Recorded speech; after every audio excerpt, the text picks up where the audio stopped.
Ugavou, ici Fouine et aujourd'hui le débrief du Grand Prix du Mexique. Bon, qu'on soit sincère, c'était surtout le premier tour qui était intéressant, mais quand même, j'ai quand même cru qu'il y allait avoir un doublé avec les Red Bull. Hein. C'était bien parti, Perez vraiment a fait, il a fait son taf hein, tout simplement, et faut dire aussi que punaise. Quel scénario catastrophique pour Mercedes. Le pire scénario qui puisse arriver. Incroyable là-dessus. Mais bon, sur le reste de la course, hein, faut le dire, hein, c'était pas non plus des plus folichons, hein, autrement. Hein. Allez, comme d'habitude, le débrief par pilote et on va commencer tout de suite avec Mick Schumacher qui, de toute façon, ne pouvait pas espérer grand-chose, mais là, c'est vrai que là, il a vraiment pas eu de cul d'avoir cogné Ocon sans le faire exprès, hein, mais en même temps, avec ce qui s'était passé au premier tour, c'était un petit peu la panique et bon, c'est dommage pour lui. Et ensuite, Tsunoda, 19ème. Tsunoda, lui, franchement, pour le coup, là, je mets en déception. Mais c'est pas pareil là, c'est pas une déception en mode il a mal piloté tout ça. Non, c'est une déception parce que pour le coup, il a fait un très bon week-end, l'un de ses meilleurs week-ends en F1 pour le coup, faut le dire. Hein. Meilleur week-end en F1, oui, meilleur, il a été même meilleur par moment par rapport à son coéquipier. Ce qui est juste dommage, c'est que il a dû faire des pénalités, hein, c'est vraiment dommage. Hein. Pour des changements de pièces. Et là, ouais, c'est franchement dommage. Et il avait fait le taf aussi hein, pendant les qualifications. Il a fait le taf, il a bien aidé Pierre Gasly. Donc ouais, franchement, bon week-end pour Tsunoda, mais déception par rapport à ce qui lui est arrivé. Voilà, c'est pas les mêmes déceptions que d'habitude. Hein, mais voilà, il faut le dire quand il y a un bon week-end de la part de Tsunoda. Hein, c'est vrai que j'ai pu dire, et de toute façon je le confirme, hein, que il n'a pas été vraiment à la hauteur, mais là, sur ce coup, sur ce Grand Prix, oui. Enfin, sur ce week-end plutôt, évidemment. Ensuite, nous sommes en 18ème position et nous avons Nikita Mazepin. J'ai besoin de justifier? J'ai besoin de faire un débrief? Non. Allez hop, on oublie. Attendez, j'ai failli oublier de dire qu'il a été pendant un moment 12ème. Mais de toute façon, et avec une voiture pourrie et le fait qu'il conduise comme un papy, c'est sûr que ça n'aide pas. 17ème Nicolas Latifi, bon c'était compliqué et puis de toute façon il était très bas dans le classement, mais ouais, très très très compliqué hein, pour Latifi aujourd'hui. 16ème George Russell, c'est un peu décevant parce qu'il pouvait se battre pour les points potentiellement malgré sa 16ème position qu'il a eu lors de la grille de départ, alors que initialement il était 13ème, mais après avec le jeu des pénalités. Mais ouais, non, c'est un peu décevant, mais bon, faut le dire que voilà, c'était pas de toute façon, c'était pas là qu'il fallait espérer grand chose non plus. C'était déjà un miracle qu'il soit proche du top 10 dès les premiers tours, mais bon, la puissance de la voiture a parlé. 15ème position, le Poissard. Le poissard du jour qui a provoqué du coup le scénario catastrophe. Enfin, c'est même pas de sa faute en plus. Mais Valtteri Bottas, il a été touché par Ricciardo, qui d'ailleurs n'a pas eu de pénalité, ce qui est surprenant. Après, faut préciser que s'il est 15ème, c'est que il a dû tout simplement aider Lewis Hamilton à sauver un petit point sur la bataille avec Verstappen. Et ouais, il va le falloir ce petit point parce que ça va être très difficile pour Lewis Hamilton. Donc du coup, Bottas, il a fait d'un côté le taf, il n'a pas eu de bol, mais d'un autre côté, quand tu vois qu'il a galéré pour dépasser entre guillemets son bourreau qui est Ricciardo, il n'y arrivait pas. Et ça, c'est un problème qu'a Bottas, c'est que si il réussit à être dans les meilleures positions, il va généralement garder les meilleures positions. Mais dès qu'il est en difficulté parce que un coup du sort, Là, pour le coup, il ne peut pas rattraper, ce qui est vraiment bizarre, parce que la Mercedes, c'est bon, au-delà du fait qu'elle ne devrait pas être classée 10e, mais bon, on sait très bien ce qui s'est passé. Mais même, on était au début de course, qu'est-ce qui s'est passé? Pourquoi il n'est pas dans le top 10? C'est surprenant. Mais bon, c'est compliqué pour Bottas. Pourtant, il avait fait un excellent week-end. Il avait réussi à surprendre tout le monde, à climatiser littéralement les Red Bull pendant les séances de qualification.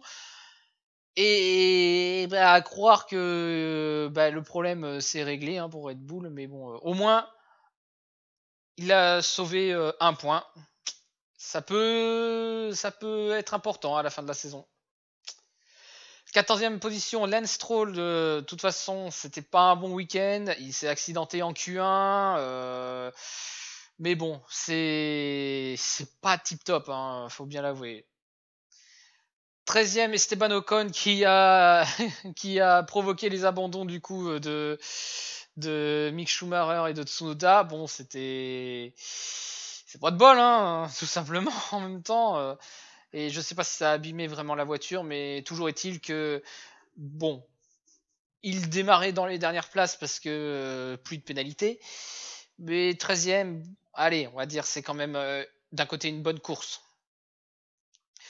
En 12e position, Daniel Ricciardo, le bourreau de Bottas du coup, qui a fait quand même, je trouve dans l'ensemble, malgré tout ça, malgré le problème, un plutôt bon week-end quand même, faut le reconnaître.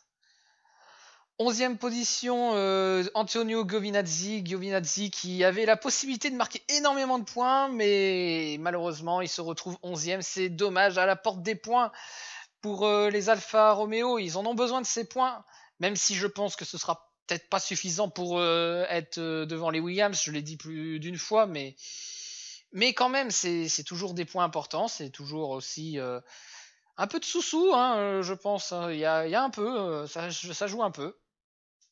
Dommage. Et ça va pas forcément l'aider pour conserver son baquet. On va voir ce que ça va donner.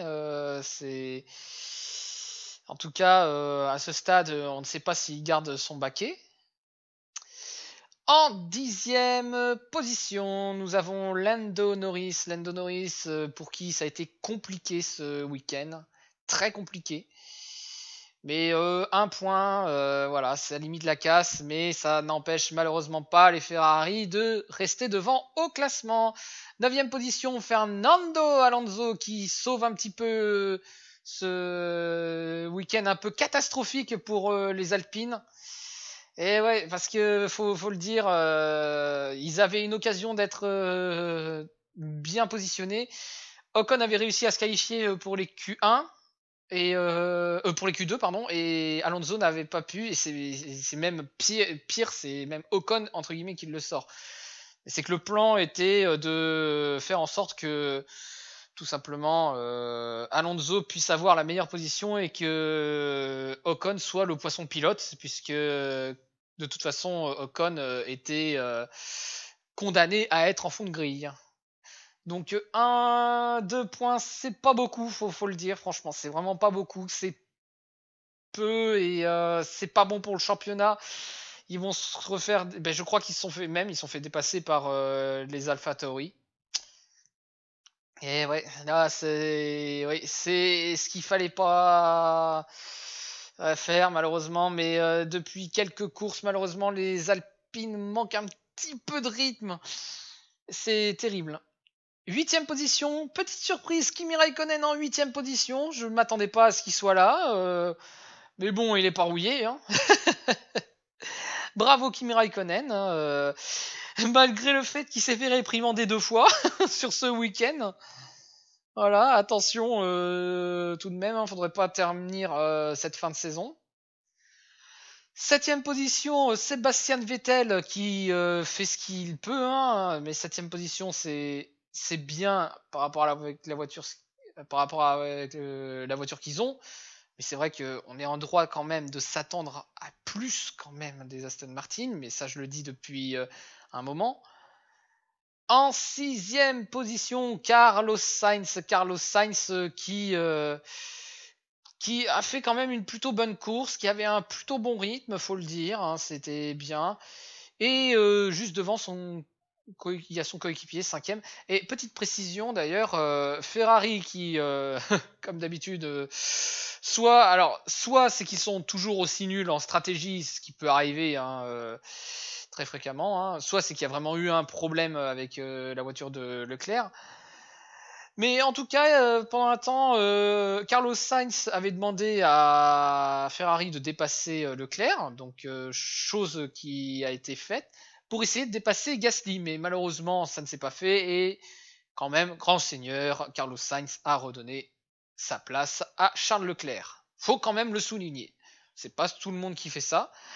Et après, tu me diras, il y a entre guillemets pas trop d'enjeux puisque de toute façon swapper les positions ça leur faisait pas perdre de points, mais je me souviens une fois d'un Lewis Hamilton, on se disait, alors au final il a été champion du monde hein, on sait très bien, mais quand même il fallait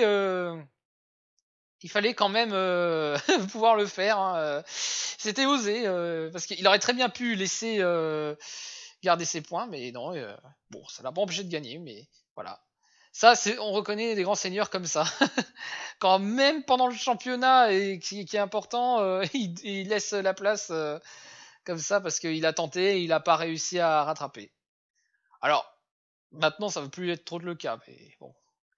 Je digresse, je digresse. Du coup, nous avons en 4e position Pierre Gasly. Pierre Gasly qui a été bien aidé par Tsunoda pour être dans les meilleures positions au départ, et qui a réussi à conserver d'ailleurs sa position, hein, si on accepte le fait que Bottas malheureusement n'a pas pu véritablement s'exprimer. Mais quand même, Gasly était tranquille en 4e position, bravo. Et même pendant un temps, ce qui est drôle, c'est que on avait 3 Red Bull techniquement qui étaient en tête du Grand Prix. Eh oui, c'est bizarre. Comme quoi, Pierre Gasly, il est pas si nul. Hein. 3e position, Sergio Perez.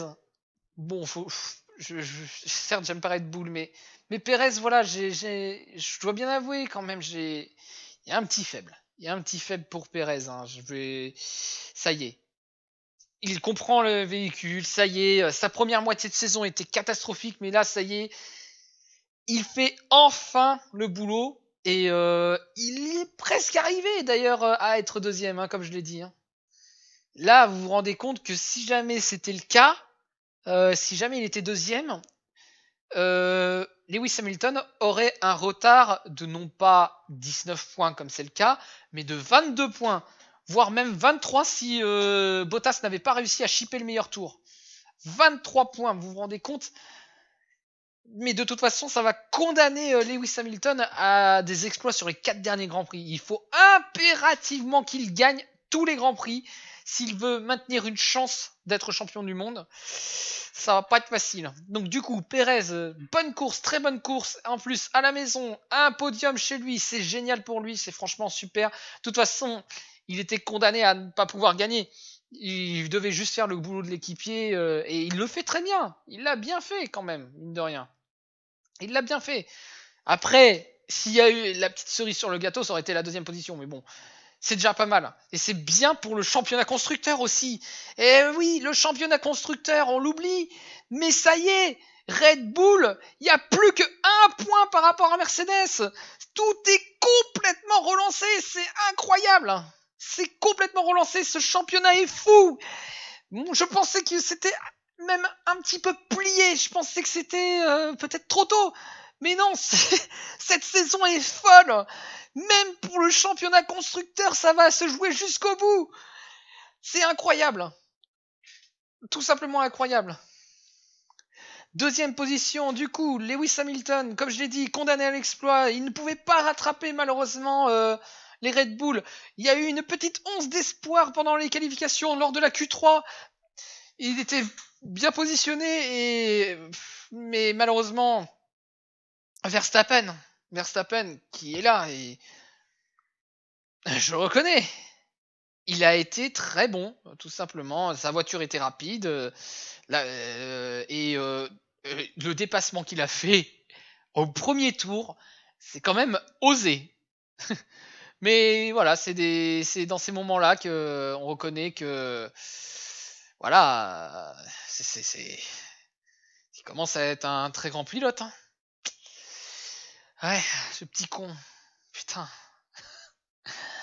Ah, je le déteste, vous le savez, mais je le déteste. Ah, mais je préfère que ce soit Hamilton qui soit devant. Ah, bon. C'est comme ça, mais voilà, mais au moins le suspense est là. 19 points. 19. Ça va être très compliqué. Les chances pour Lewis Hamilton commencent à être de plus en plus compromises.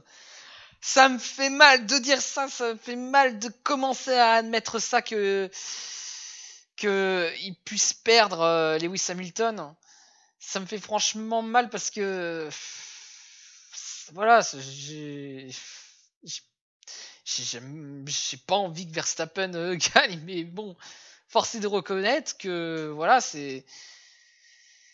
va être difficile, très difficile. Troisième position, du coup, Valtteri Bottas, du coup, qui mathématiquement ne peut plus être champion du monde. De toute façon, c'était un peu mort. Et quatrième position, Sergio Perez. Ensuite, nous avons Lando Norris qui conserve sa cinquième position. Sixième, Charles Leclerc devant son compatriote, son coéquipier, pardon, Carlos Sainz. Daniel Ricciardo 8ème, Pierre Gasly 9ème, ça on ne touche pas au classement, ça reste dans l'ensemble pareil. Du coup, juste Kimi Raikkonen qui prend quelques points supplémentaires par rapport à Latifi, mais autrement, rien à signaler. Et dans les teams, et plus qu'un point, comme je l'ai dit, Ferrari qui, grâce à ça, du coup, passe en troisième position et gagne pas mal de points par rapport à McLaren. Et je pensais au moment où je l'ai dit que AlphaTauri était devant, mais non, il y a égalité de points. Il y a égalité de points. Ça y est, AlphaTauri est de nouveau là. Ah ah, ça va être intéressant. Ça va être intéressant. Mais quand même, je reste convaincu que pour le coup, si on en reste là avec les performances qu'a les Alpine, ils vont terminer 6ème. Alors là, ce que je demande, c'est une petite surprise de la part de Alpine, voilà, que ils aient trouvé un truc miraculeux pour avoir les performances et du coup surclasser AlphaTauri. C'est loin d'être joué tout ça. Et derrière, je pense que ça ne va pas bouger des masses, hein. À moins que Alfa Romeo, petit à petit, gagne quelques points. Mais pour être sincère, je pense que ça va rester comme ça. Et que As va rester à 0 points. Punaise, As. Mais comment ils font pour tomber de plus en plus bas, plus je joue à de Grand Prix, plus ils tombent très bas. C'est vraiment triste. Mais en plus, alors Mick Schumacher n'est pas un mauvais pilote. Hein. Techniquement, Mazepin non plus. Putain, je dis une bonne nouvelle, un bon truc sur Mazepin. Mais c'est pas un hasard hein, s'ils sont en F1 non plus. Hein. Faut le reconnaître. Mais bon, comment faire avec une voiture qui a le rythme d'une voiture sans permis, quoi. C'est terrible. Mais bon, faut dire que Mazepin, de toute façon, même si Mick Schumacher était là, voilà, il se serait pris de toute façon 30 voire 40 secondes dans la figure par rapport à son coéquipier. Bon, As, je sais pas s'ils vont rester là l'année prochaine ou s'ils restent l'année prochaine, je pense que ça peut être leur dernière année. Hein. Mais vraiment la der des der. Hein, j'ai dû, voilà, c'est triste. Du coup, note du Grand Prix. Je mettrai quand même 13 sur 20 parce que oui, il y a eu du suspense, mais c'était plus au premier et dans les derniers tours. Très franchement, voilà, c'est pas la meilleure des courses. C'est pas non plus trop ennuyé, mais voilà, c'est comme ça. Voilà. Bon, ben on se retrouve dans une semaine normalement pour le Grand Prix du Brésil. Et là, on va voir ce que ça va donner. J'espère que Mercedes va repasser devant. Et ça commence à être de plus en plus compromis pour Hamilton, mais on ne sait jamais. Les deux, de toute façon, se battent. À suivre. Bon, ben c'est sur ça qu'on se laisse. N'hésitez pas à commenter, liker, partager la vidéo si elle vous a plu. Et sur ce, moi je vous dis ciao.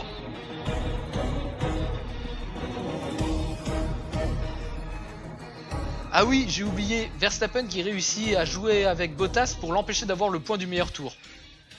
C'est du génie. Bon, ça n'a pas suffi, mais c'est du génie quand même. Bravo.